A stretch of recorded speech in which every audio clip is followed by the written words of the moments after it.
Hey guys, NCAP24 coming back with another play out of the Saints playbook in which we're going to be looking at part of the first series in which we're showing you a lot of the money plays that we use to build things off of. So now we're going to look at this play called PA Saints Cross. And if you look at this play art, you're going to see that the player on the right-hand side that's got that unique fade route is a really special route in this game. It's something that when I was looking for the next playbook that we're looking at, and why I have kind of abandoned the Cardinals playbook, even though I got burnt down on it, is that they don't have a lot of those plays.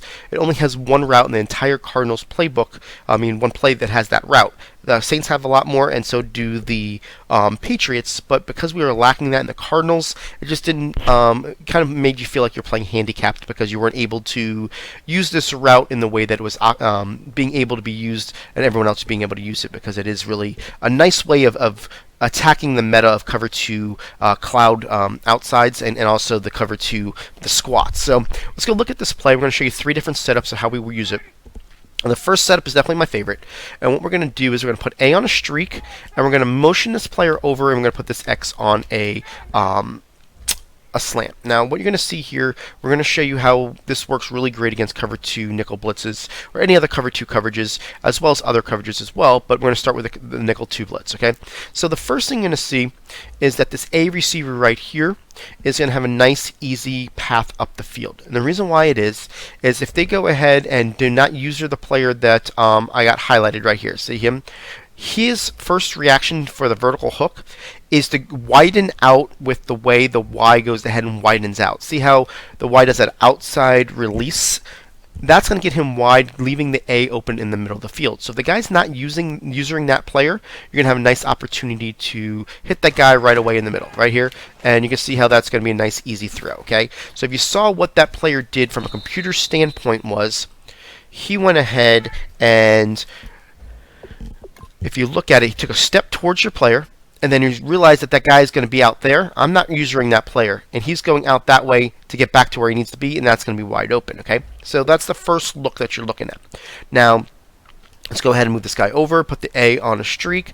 Now, let's just go ahead and just say these guys, shift their linebackers to the right, and they got to tend to do it. Let's see if these guys can do this for me here. All right, so let me just set it up. You're going to base the line, pinch, sit your rows of right. All right. Either or, it doesn't really matter. I'll move this guy over. Okay, so see, it's over here.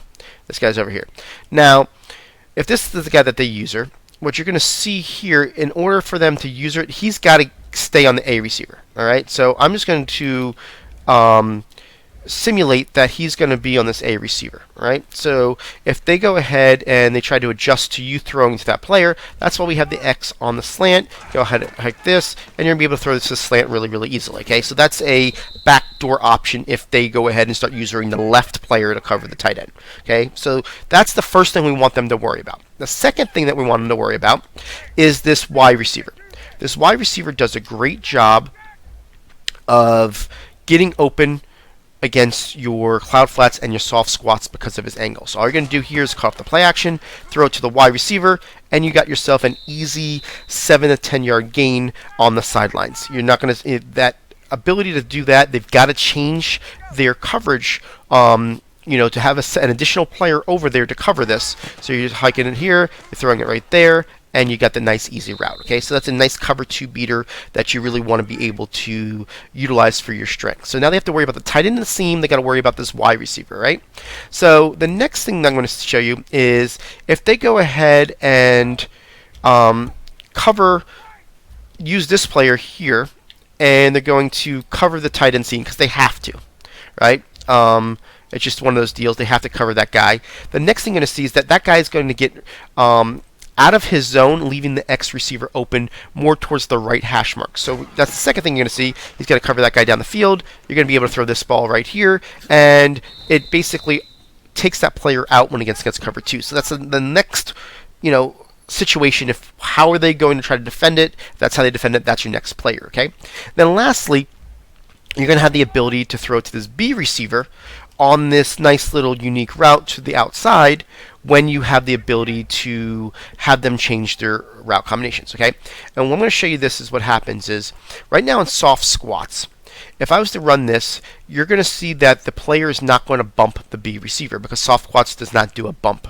When he goes ahead and he whiffs on the bump or doesn't do the bump at all, basically, the B is going to have the ability to get down the field quicker, leaving the strong safety to have to shade over to him. That's why the A is always wide open. So go ahead and look at it here. You can see how the guy has to go ahead and shade towards him because the B gets a clean release down the field. Being the first threat down the field, he's got to honor it. So I'm going to show you that real quick. Now, so that's why you're working the tight end as your first option. See how he goes, and he just does not do anything when it comes to soft squats. He goes down the field, and look at that strong safety. If you look at him, he's widening out. When he's widening out, that's giving us that ability to get this guy even more open, right? So instead of playing in the middle, he's got to play that other guy, because if you look at these, Julio Jones on the outside is far further down than my tight end is, so that's why the guy widens out. That's the opposite when it comes to cloud flats. So I'm going to go ahead and do over the top coverage and show that it's cloud flats. I'm going to move this guy over and put the A on a streak and put the X on a slant. So I don't have to keep on showing it to you. The X is still going to be open when it comes across the middle. The A is still going to be open initially because of the fact that he is going to be something that the guy widens out to the Y if he doesn't cover them. But you're going to gain the ability to throw it to the B receiver when it's cloud flats, and I'm going to show you why. I'm going to go ahead and cut this off, and you're going to see here that you're going to be able to throw that ball over there pretty easily. That's how I kind of threw it a little quick, but if it depending on the rush, do you want to do it? And the why this works is now this against cloud flats will get bumped. Okay, when you see it, it's either some way or another this guy's going to get thrown off of his route just a second, slowing him down to get the tight end down the field. So when that happens with this unique route, now he's going to widen out. If you see the difference of the path from the strong safety, he's not going to widen out as much. He's going to now see how he goes back up the field, because now he's just realizing that the tight end is down the field quicker than the outside wide receiver. When that happens, this guy's going to go outside, and we're going to be able to throw him open outside, okay? And you're going to be able to get that as you do. Malcolm Butler actually made a really nice play to get back, but we still were able to get it in. Now, you're going to probably ask, does the cloud flats still work when it comes to hitting this wide receiver on the out? And we're in cloud flats. Want to make sure you see it's the same route combination. You're going to cut this off, and you're going to see that you're going to have that ability to throw the same thing. It's going to feel a lot closer, and it's definitely something you don't want to be late on. If you're late on the throw, you don't have to do the play action. You can go ahead and do it this way and do the same exact thing. But if you're late on the throw, what you're going to see here is the fact that you're not going to be able to recover because he's going to be able to hit this side road. So basically, if you don't put him on the play action, and you're going to throw it right there, you still got that ability to throw down the field, and you're good to go. So sometimes if you know that's the guy that you want to throw to, you don't have to do the play action. You can just get it out of your hands, okay? And the play action is really not needed on this play. It's just something that sometimes, you kind of want to mix it in and out, okay? So that's basically how it beats those coverages. Now, let's go look at cover 3. And your first read should always be, if you think that it's going to be something other than cover 2, should be this wide receiver, okay? So this time I'm just going to go ahead, carry it to play action, you're going to throw it to this wide receiver, and you're going to see that you got a nice, easy ability to catch that ball out there.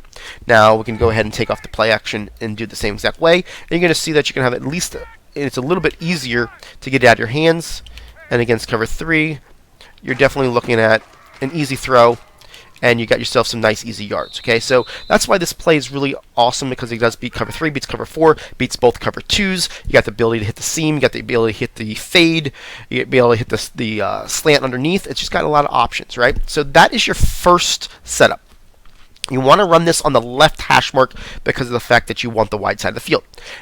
Let's look at the second setup now. The second setup is really more of an option to go against nickel 2 blitz or any other cover 2s. I like it best against the squat defenses, and I'm going to show you why. Because we're going to go ahead and do that man activation that we talked about earlier in the year about soft squats. The 2 verticals on the right hand side, if you remember, that's going to go ahead and occupy the outside DB here, Malcolm Butler, and he's going to go down the field and cover Jones, all right? And because of that, if he's doing soft squats, you're going to be able to hit this wide receiver on the right-hand side because that soft squat's not going to be there. All you have to worry is about that vertical hook. If someone who doesn't do that vertical hook, as far as a user, you're going to be able to throw it to that A.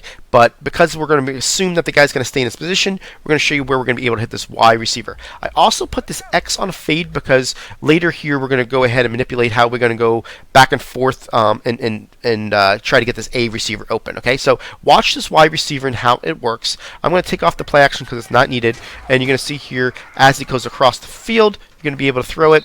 Obviously, I was kind of trying to illustrate it more and wait more than I should have there, but I'll just go ahead and run it normal so that way you can kind of see what I'm talking about here. So again, I'm going to cut off the play action, and you're going to see how the Y goes down the field, and you're going to see that you're going to get a 20-yard gain easily as you get down there because the player goes ahead and man activates and goes down the field and over it. Now, if you go ahead and look at this, and they go ahead and do cloud flats, right? The guy is not going to go down the field to cover the B receiver, but he is going to get pretty deep because there's nobody in his way. So he's going to get all the way down to about the 13-yard mark before he retreats. You're going to see that in that case, you're going to be able to throw it underneath to that player and be able to get yourself about 8 to 9 yards. So it's going to be a nice, easy read if you want to throw it there right away. Now, if the guy goes ahead, I'm not saying the guy, meaning that the player that's Hightower, would be a user, he goes ahead and tries to jump the Y. And I'm going to kind of do that by try to do something like, I don't know, I can do, let's see here, let me get out of this. Let's get to the A. Let's kind of, let's bluff blitz him. So that kind of gets him to where he's kind of going to jump the Y a little bit more and not the A. And what you're going to see here when we do that is you're going to be able to kind of go and go after the A receiver. So I'm just kind of going to show it here, and he actually didn't do it that way, but you can definitely see what my thought process is. What you're going to see from a user standpoint is this. I'm going to try to go attack this user player right here with two different players in his zone. The two players is got the guy behind him who he's got to cover, or this player coming across, and at this point he's got to make a decision. Do I cover the tight end or do I cover the underneath route?